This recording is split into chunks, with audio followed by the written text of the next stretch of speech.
A retired war hero hiding as a humble mechanic is dragged back into conflict when he defends a woman from injustice. As his secret past unfolds, he becomes entangled in love, corruption, and revenge, proving that a true hero can never stay low. The officers approached Clark, showing him respect and questioning why he had chosen to work as a mechanic. Clark responded that he enjoyed his job, appreciated the respect he received, and felt valued. They reminded him that the company was eager for his return as their leader. However, Clark told them that he was content making a living and didn't need to go back. In recognition of his potential, they presented him with a state pendant, a token to remind him that he could return anytime he wished. With that, the officers turned and left. When Clark got home, he faced insults and humiliation from his brother's wife and mother. They belittled him, calling him a failure and poor, and demanded that he leave the house. His brother tried to intervene and reason with them, but his wife was relentless, insisting that they needed more space because she was expecting a baby. They even threatened his brother, who was in a wheelchair. Feeling deeply hurt by the ungratefulness of the family he supported, Clark realized that he deserved better.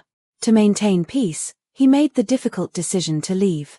The following day, Clark heroically saved a woman from a group of thugs, beating them all and ensuring her safety.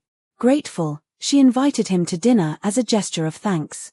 During the meal, she expressed her appreciation and mentioned that she wanted to set him up on a date with her single mother. However, Clark hesitated, insisting that he couldn't love again and felt too old for that kind of relationship. The woman pleaded with him, urging him to at least meet her mother on a blind date. After some consideration, he agreed to her request, willing to give it a chance. The next day, Jane was thrilled to bring her older sister to the mechanic shop where Clark worked.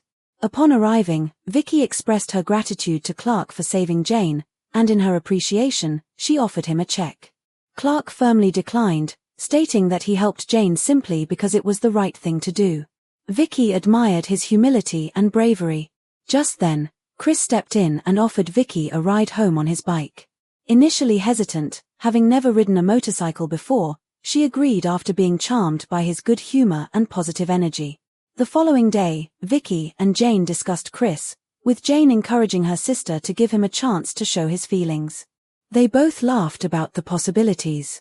The next day, Vicky visited Chris and playfully mentioned that they were going to get married. Chris smiled but quickly replied that he couldn't possibly compare himself to her stunning beauty. He expressed that he felt unworthy of her time, suggesting they should get to know each other first. Vicky agreed, and they both smiled, enjoying the moment. At a gala night the following evening, Vicky arrived dressed in a stunning red gown, drawing the attention of many admirers. Meanwhile, Chris, who was actually a former CEO and quite wealthy, hid his identity, trying not to be recognized as he disguised himself. During the gala, a commotion arose when someone accused Vicky of presenting a fake painting. She attempted to defend herself, determined to prove her point. As Vicky struggled to defend herself, the humiliation intensified. The manager's disappointment in her was palpable, and she sensed that someone was trying to frame her, undermining her innocence. Just when it seemed like the situation couldn't get worse, Chris, who had been quietly observing from the sidelines, stepped forward. He raised his hands to get everyone's attention and declared that the painting Vicky had presented was indeed authentic and not a forgery. The room fell silent as every